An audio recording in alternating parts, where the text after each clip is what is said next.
KCET round 1 official option entry ಮುಗ್ದಿದೆ. ಆದ್ರೆ counselling process ಈಗ ಸ್ಟಾರ್ಟ್ ಆಗಿದೆ. ಈಗ ತುಂಬಾ ಸ್ಟೂಡೆಂಟ್ಸ್ಗೆ ಒಂದೇ ಕ್ವಶನ್ ಇದೆ, ಬ್ರೋ ನೆಕ್ಸ್ಟ್ ಏನಾಗುತ್ತೆ ಅಂತ. ನಿಮ್ಗೂ ಅದೇ ಡೌಟ್ ಇದ್ರೆ ಈ ವಿಡಿಯೋ ಕಂಪ್ಲೀಟ್ ನೋಡಿ. ಯಾಕಂದ್ರೆ ನೆಕ್ಸ್ಟ್ 15 ಡೇಸ್ ಅಲ್ಲಿ ತಗೊಳ್ಳೋ ಒಂದು ಡಿಸಿಷನ್ ನಿಮ್ಗೆ ಬೆಟರ್ ಕಾಲೇಜಸ್ ಸಿಗ್ಬೇಕಾ ಅಥವಾ ಮಿಸ್ ಆಗ್ಬೇಕಾ ಅನ್ನೋದನ್ನ ಡಿಸೈಡ್ ಮಾಡಬಹುದು. ಸೊ ವಿಡಿಯೋಗೆ ಒಂದು ಲೈಕ್ ಮಾಡಿ ಅಂಡ್ ಸಬ್ಸ್ಕ್ರೈಬ್ ಮಾಡ್ಕೊಳ್ಳಿ. ಆಪ್ಷನ್ ಎಂಟ್ರಿ ಕಂಪ್ಲೀಟ್ ಆದ್ಮೇಲೆ ಡೈರೆಕ್ಟ್ ಸೀಟ್ ಸಿಗಲ್ಲ. Next stage mock seat allotment. ಅದು ಜುಲೈ 6 ಆಫ್ಟರ್ 11 AM ರಿಲೀಸ್ ಆಗುತ್ತೆ.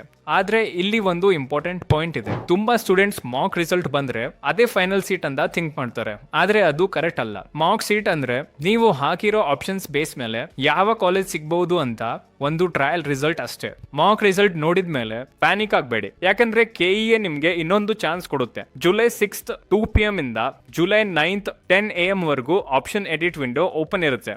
ಅಂದ್ರೆ ನಿಮ್ಮ ಆಪ್ಷನ್ ಲಿಸ್ಟ್ ಚೇಂಜ್ ಮಾಡಬಹುದು, ಕಾಲೇಜ್ ಆಡ್ ಮಾಡಬಹುದು, ರಿಮೂವ್ ಮಾಡಬಹುದು ಅಥವಾ ಪ್ರಿಫರೆನ್ಸ್ ಆರ್ಡರ್ ರೀಅರೇಂಜ್ ಮಾಡಬಹುದು. ಇಲ್ಲಿ ಕರೆಕ್ಟ್ ಡಿಸಿಷನ್ ತಗೊಂಡ್ರೆ ನೆಕ್ಸ್ಟ್ ರೌಂಡ್ ಅಲ್ಲಿ ಬೆಟರ್ ಸೀಟ್ ಸಿಗುವ ಚಾನ್ಸ್ ಇಂಪ್ರೂವ್ ಆಗಬಹುದು. ಆ ಪ್ರೊಸೆಸ್ ಕಂಪ್ಲೀಟ್ ಆದ್ಮೇಲೆ July 15 after 11 AM first round seat allotment result release ಆಗುತ್ತೆ. ಇದು ಆಕ್ಚುಯಲ್ ಇಂಪಾರ್ಟೆಂಟ್ ಸ್ಟೇಜ್. ಇಲ್ಲಿಂದ ನಿಮ್ಮ ಕೌನ್ಸಿಲಿಂಗ್ ನೆಕ್ಸ್ಟ್ ಜರ್ನಿ ಸ್ಟಾರ್ಟ್ ಆಗುತ್ತೆ. ಒಂದು ಸ್ಮಾಲ್ ರಿಕ್ವೆಸ್ಟ್, ಸೋಷಿಯಲ್ ಮೀಡಿಯಾ ಅಲ್ಲಿ ಈ ಟೈಮ್ ತುಂಬಾ ಫೇಕ್ ಅಪ್ಡೇಟ್ಸ್, ರೂಮರ್ಸ್ ಮತ್ತು ಕನ್ಫ್ಯೂಷನ್ ಸರ್ಕ್ಯುಲೇಟ್ ಆಗುತ್ತೆ. ದಯವಿಟ್ಟು ಅಫಿಷಿಯಲ್ ಇನ್ಫಾರ್ಮೇಶನ್ ಮಾತ್ರ ನಂಬಿ. ನಾನು ಕೂಡ ಅಫಿಷಿಯಲ್ KEA ಅಪ್ಡೇಟ್ಸ್ ವೆರಿಫೈ ಮಾಡಿ ಸಿಂಪಲ್ ಕನ್ನಡದಲ್ಲಿ ಎಕ್ಸ್ಪ್ಲೇನ್ ಮಾಡ್ತೀನಿ. KCET ಕೌನ್ಸಿಲಿಂಗ್ ಕಂಪ್ಲೀಟ್ ಆಗುವವರೆಗೂ daily genuine updates, important guidance ಮತ್ತು ಸಿಂಪಲ್ ಎಕ್ಸ್ಪ್ಲನೇಷನ್ಸ್ ಬೇಕಂದ್ರೆ ಕಾಲೇಜ್ ದೋಸ್ತ್ ಕನ್ನಡ ಚಾನೆಲ್ ನ ಹೀಗೆ ಸಬ್ಸ್ಕ್ರೈಬ್ ಮಾಡಿ. ನಿಮ್ಗೆ ಏನೇ ಡೌಟ್ ಇದ್ರು ಕಮೆಂಟ್ ಸೆಕ್ಷನ್ ಅಲ್ಲಿ ಕೇಳಿ. ನಾನು ನೆಕ್ಸ್ಟ್ ವಿಡಿಯೋಸ್ ಅಲ್ಲಿ ಅದಕ್ಕೆ ಆನ್ಸರ್ ಮಾಡ್ತೀನಿ.